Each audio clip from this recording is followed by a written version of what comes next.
Now I know there have already been some videos about these vehicles at this specific event. This is my first time out here, so I wanted to go over some of the first impressions I have when looking at this new Ranger. First of all, I like the fact that they're now putting technology like parking sensors on the front of compact pickup trucks. So you can see the Ranger has chrome steel bumper with parking sensors positioned around the bottom.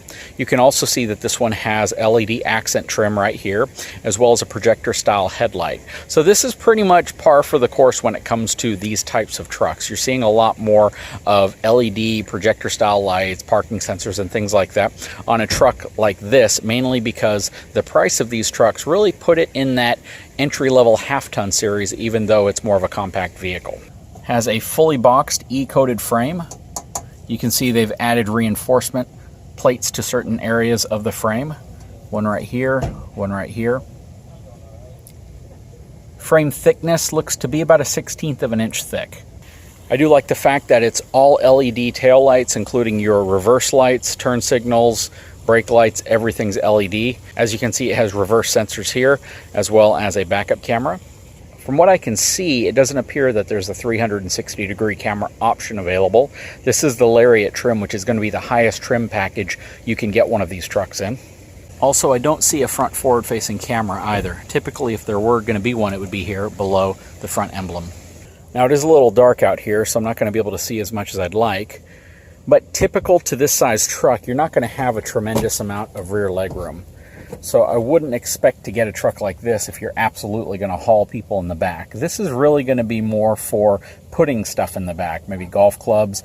If you're relatively short, you could probably squeeze someone back here, but there's not a lot of room behind this seat. Now, I positioned the driver's seat in an area where I'm semi-comfortable sitting up front, and you can see there's probably about 6 inches of space for your legs back here, which would be a pretty tight fit for anybody but the smallest of children. Overall, though, it is a really nice interior. The dash gauge layout, which I can show you once we get the keys to this unit, which will be later on tonight or tomorrow, is kind of in line with what you would see in a newer Ford Fusion. They put the speedometer here in the center with information clusters on each side.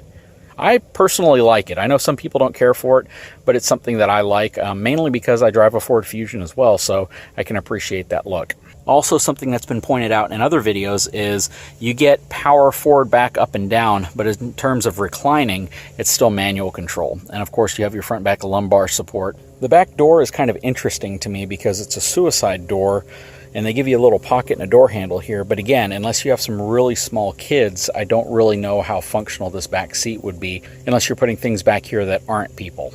So I'm sitting in the back seat now, and I scooted the front seat up even a little bit further, and there's just no practical way to be super comfortable. Now, they put these indentions in the back of the seat, which do give you a little bit more space. They indent in about 1 inch. So if your knees are right here up to your chest, you'll have a little bit of room.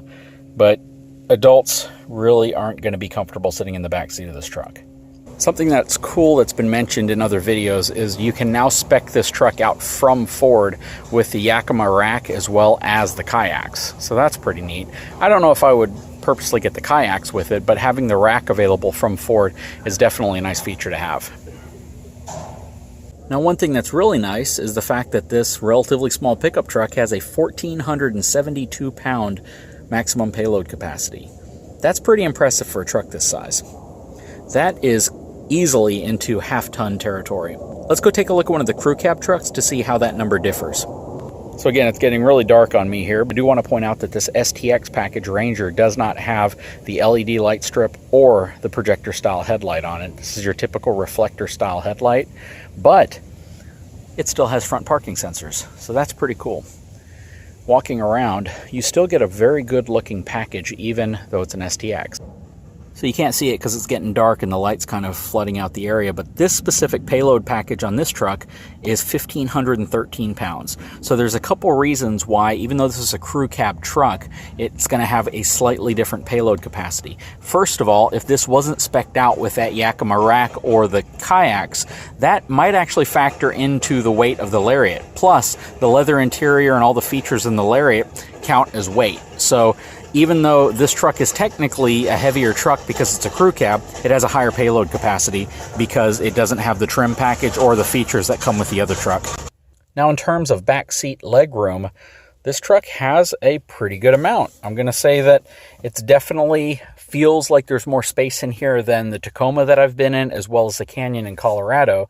It's going to be a little tight for people who might be over 6 foot tall, but this specific truck is a little bit more comfortable than I expected it to be in terms of overall leg space in the back, so that's nice. Plus, even in the STX package, you're going to get the 150 watt outlet. I do wish that was the 400 watt, but you might be limited in this truck by the size of the engine and alternator. And secondly, you get 2 USB charging ports in the back. This would be a good truck for somebody who's looking for a reasonably well-equipped truck at a very affordable price and doesn't want a full-size truck. And even in the STX package, you can see it has LED tail lights, as well as LED reverse lights and LED turn signals. Plus rear parking sensors on this model as well. And something that's common with pretty much all Ford vehicles now is the included reverse camera. Anyways guys, I lost all my light, so it's gotten dark on me. I'll be out here for a couple of days to do a test drive of the vehicle, as well as showcase some more features about it in the light, hopefully, and hopefully you get a good interpretation of what this vehicle is all about. Now, I'm going to try to focus on some of the things that maybe some other reviewers didn't touch on, simply because I want to give you a different perspective of what these vehicles are about.